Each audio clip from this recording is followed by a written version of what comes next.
पिछला क्लास में question number 8 तक हो गया था। इसका आंसर था 8 मीटर प्रति सेकेंड। क्लियर। तो नेक्स्ट क्वेश्चन देखो 9 नंबर। यह ग्राफ है समय दूरी और यह जो 9 नंबर ग्राफ है समय और वेग। क्लियर। तो क्वेश्चन है उपयुक्त वेग समय ग्राफ में वस्तु का त्वरण क्या है। वस्तु का त्वरण तो नेक्स्ट क्लास में हम बता चुके हैं। त्वरण का सूत्र होता है v माइनस यू बटा टी। यही था गति का पहला समीकरण v बराबर यू प्लस ए टी, उसे निकाला गया था। और त्वरण का जो एसआई मात्रक है मीटर प्रति सेकेंड स्क्वायर।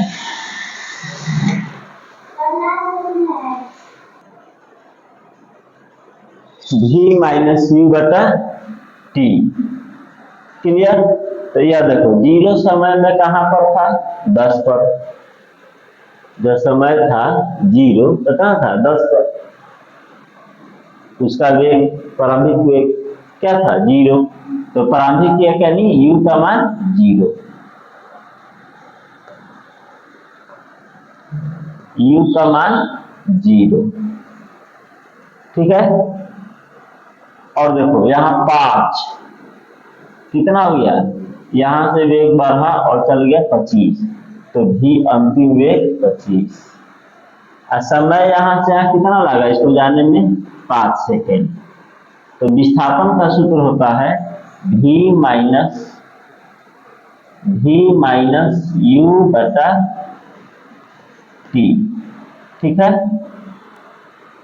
तो v का मान 25 माइनस 0 25 और बटा 5 तो 5 मीटर प्रति सेकेंड स्क्वायर।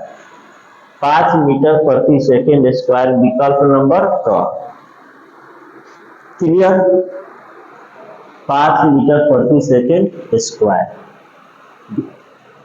ये जीरो कैसे हो गया, गलती हो गया। फिर से देखो मिस्टेक हो गया। यू तुम्हारा 10 बताए, यहाँ पर 10 लिखा गया हमसे गड़बड़। तो 25 माइनस 10 और समय कितना है 5। तो 15 बटा 5 3 मीटर प्रति सेकेंड स्क्वायर। विकल्प नंबर होगा ख। क्लियर। विकल्प नंबर ख। यहाँ पर देख लो ग्राफ में कहा था 10 पर प्रारंभिक वेग 10 और अंतिम वेग 25। तो 25 में से 10 गया 15 और समय कितना लिया है 0 से 5। तो 15 बटा 5 है ना। यह मेन है, इस पर ध्यान रखोगे। अगला क्वेश्चन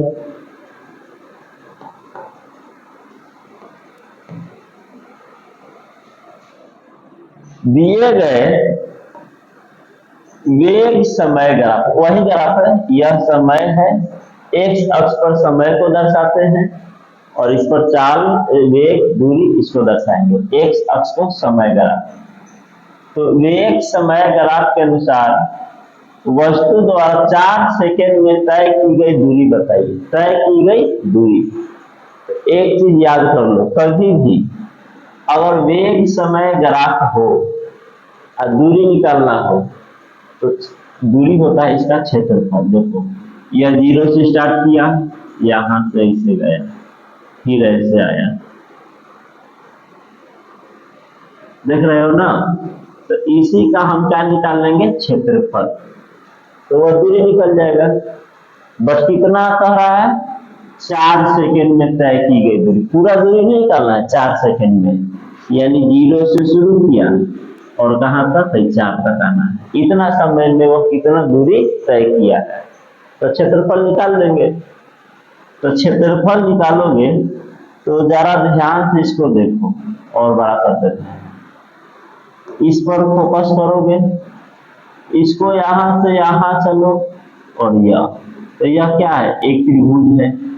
यह दूर हो जाएगा आधार और यह ऊंचाई की तरफ हो जाएगा 20। तो त्रिभुज का क्षेत्रफल 1/2 आधार 2 गुने ऊंचाई 20, तो 2 से 2 गया 20 मीटर। कितना निकल गया? 20 मीटर। अब यहां से देखो, फोकस करो, यह और यह आमने सामने की भुजा क्या है? आपस में बराबर है। और यह भुजा और यह भुजा आपस में क्या है? बराबर है। तो 2 से लेकर के यहाँ कितना? 20, तो हाई वाला हो जाएगा 20।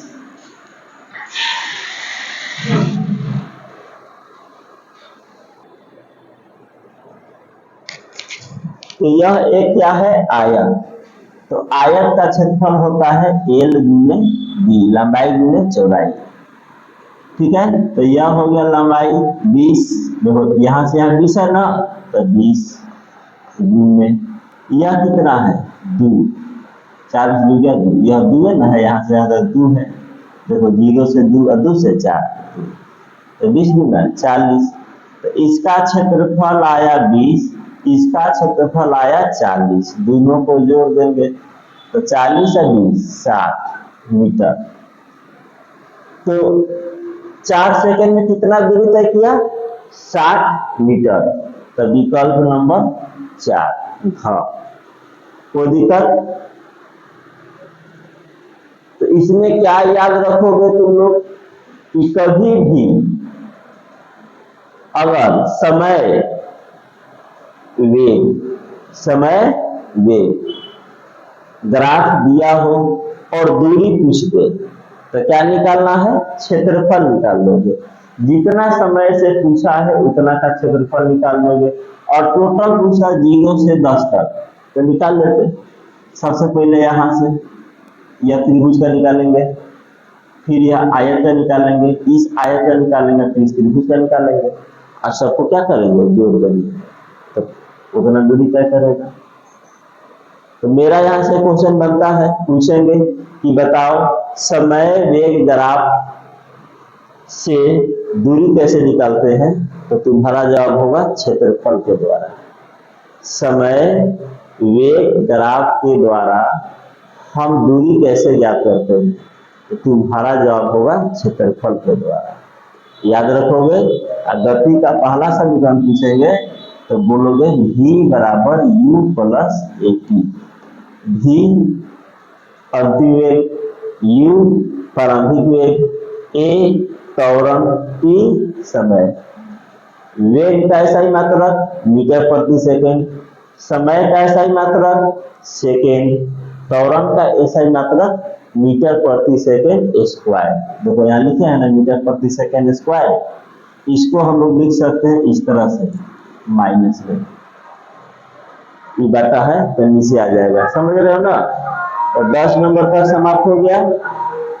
अगला क्वेश्चन 11 नंबर। एक समान वृत्तीय गति, एक समान वृत्तीय गति की बात कर रहा है, तो यहाँ थोड़ा सा समझ लेते हैं। यह वृत्तीय गति है, ठीक है। यह तुम्हारा हो गया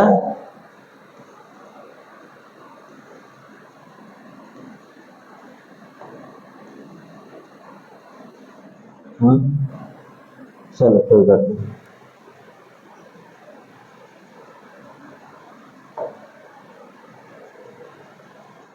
एक समान वृत्तीय गति में एक समान चाल बता चुके ना, बराबर समय अंतराल में बराबर दूरी तय करे तो समान चाल कहलाता है, और बराबर समय अंतराल में असमान दूरी तय करे उसे कहते हैं असमान चाल। तो यहाँ पर क्या है? एक समान वृत्तीय गति, यानी यह वृत्त तुम्हारा है, क्लियर? यह वृत्त है, इस पर कोई वस्तु चल रहा है, गमन कर रहा है, इस पर इस डायरेक्शन में कोई वस्तु दौड़ रहा है, ठीक है ना? ऐसे दौड़ रहा एक समान चाल से। तो चाल और वेग दोनों अचर यानी होता है फिक्स, जो बदलता नहीं हो। देखो चाल तो एक समान है, चाल तो सेम रहेगा, परंतु वेग वेग क्या होता है, चाल में डायरेक्शन ऐड हो जाता है। चाल में क्या ऐड हो जाएगा, डायरेक्शन, तो वो हो जाता है वेग, क्योंकि वेग एक सदिश राशि है। तो अभी यहाँ पर मान के जैसे झूला पर चढ़ते हो, सब ऐसे घूमता है ना, तो लगता है ऊपर से आगे फेंका जाएंगे, है ना।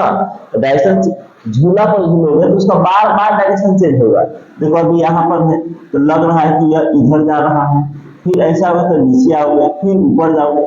इसका हर एक बिंदु पर तुम्हारा डायरेक्शन चेंज हो रहा है, हर एक बिंदु पर। ऐसे चढ़ोगे यहाँ से तो लगेगा कि हम इधर फेंका जाएंगे झूला पर, यहाँ से ऐसे नीचे तो लगेगा इधर जा रहे हैं। झूला झूलेगा तो झूला पर चढ़ती पर तो चढ़ रहे हो सब, ऐसे आओगे तो लगेगी यहाँ पर निकल जा रहे हैं इस तरह। बट बैठे हो पकड़ के रखे हो तो कैसे नीचे आ जाते हो। तो हर एक बिंदु पर इसका क्या हो रहा है, डायरेक्शन चेंज हो रहा है। तो यह क्या रहा, चाल और वेग दोनों अचर रहते हैं। चाल तो ठीक है, चाल नहीं बदल रहा है, झूला का चाल नहीं बदल रहा है, बट हर एक पॉइंट पर उसका क्या हो रहा है, डायरेक्शन चेंज हो रहा है। तो डायरेक्शन चेंज हो रहा है, इसका मतलब वेग में बदलाव हो रहा है। चाल और वेग दोनों चर होते हैं। अब देखो इधर नहीं हुआ, चाल और वेग दोनों चर रहते हैं, दोनों बदलता है, कारण कि चाल भी बदलेगा और वेग भी बदलेगा। तो वेग तो बदलेगा, ये तो हम बता चुके हैं, हर एक पॉइंट पर डायरेक्शन चेंज हो रहा है, परंतु एक समान गति कह रहा है, तो चाल तो परिवर्तन नहीं होगा, तो यह भी गलत होगा। चाल चर यानी चाल का है बदलेगा और वेग अचर, तो बिल्कुल गलत है। चाल नहीं बदलेगा क्योंकि एक समान कहा है। अब देखो चाल अचर, चाल क्या है, अचर है, और वेग क्या है, चर। वेग तुम्हारा चर, क्यों चर यानी वेग हमेशा वृत्त के हर एक बिंदु पर डायरेक्शन बदल रहा है, और जिसका मान हमेशा बदले वह कहलाता है चर। तो विकल्प नंबर हाँ इसका आंसर होगा। क्लियर। 11 नंबर, तो देख लो समझ लो, हम पूछेंगे तो बताना होगा। खाली स्थान को भरना है, ठीक है। विस्थापन की दर को क्या कहते हैं, तो विस्थापन के दर को क्या कहोगे बताओ सब। विस्थापन के दर को हम कहते हैं वेग, क्या कहेंगे, वेग। अब यहां से परिभाषा याद कर लोगे।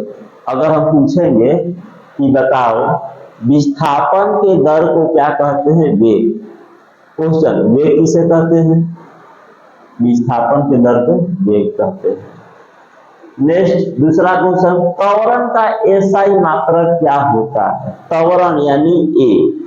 खुद से इसका आंसर सोचो, जस्ट अभी पढ़ा के आए हैं। देखो यहां लिखा भी है ना, मीटर प्रति सेकंड स्क्वायर।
माइक तो बंद हो गया था,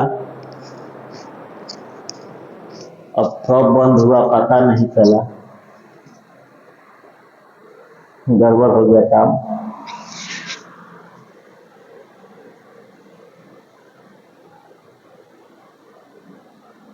क्या किया गया? अच्छा, नेक्स्ट वीडियो में देखें कहाँ तक किस पॉइंट से मेरा आवाज गायब है, उसको फिर से समझा देंगे। ठीक है, तो दोबारा हमको पता नहीं कहाँ से गायब है।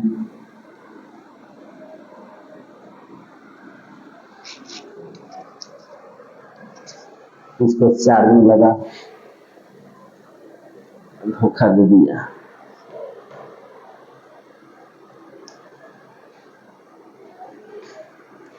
देखो 5 नंबर, कोई वस्तु त्रिज्या r एक वृत्त पर चलती है। किस पर चलती है वस्तु? वृत्त पर चलती है। ये देखो इसी पर वस्तु चल रहा है, वृत्त पर। ठीक है ना, वस्तु चल रहा है वृत्त पर, जिसका त्रिज्या कितना है? ओ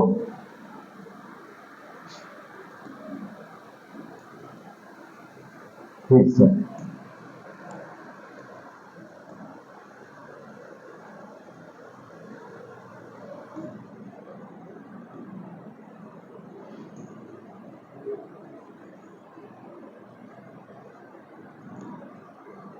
क्या है त्रिज्या? त्रिज्या है r, त्रिज्या है r, मान के चलो यह त्रिज्या हो गया r। ठीक है, यह बिंदु हो गया त्रिज्या r। और अपने प्रस्थान बिंदु के व्यासता सम्मुख बिंदु पर पहुंचती है। सम्मुख बिंदु यानी यहां से वह शुरू किया तो इसका सम्मुख बिंदु, सम्मुख यानी सामने, यह होगा। सम्मुख यानी सामने, यहां से शुरू किया तो सम्मुख यह बिंदु वहां पर पहुंच गया। व्यासता सम्मुख बिंदु को पहुंचती है तो उसका विस्थापन और तय की गई दूरी क्या है? विस्थापन और तय की गई दूरी क्या है? विस्थापन और दूरी। तो विस्थापन का शॉर्टकट, विस्थापन शॉर्टकट, तो यहां से शुरू किए हो यहां पहुंचना है, तो यह ना रास्ता शॉर्टकट है। त्रिज्या आपस में क्या होता है? बराबर होता है। यह r तो ये भी r, तो विस्थापन क्या हो जाएगा? विस्थापन क्या हो जाएगा? 2r, विस्थापन 2r। और क्या पूछा है? परिधि, सॉरी दूरी, तो एक चक्कर 2 पाई r, तो आधा चक्कर न मार रहा है यहाँ से, हाँ, तो दूरी हो जाएगा, एक चक्कर लगाता तो 2 पाई r, आधा चक्कर लगाएगा 2 से भाग कर दो, ये तो बता ही चुके हैं। एक चक्कर यानी 2 पाई r, आधा चक्कर पाई r, 2 से भाग कर दोगे। छठा क्वेश्चन देखो 6 नंबर का,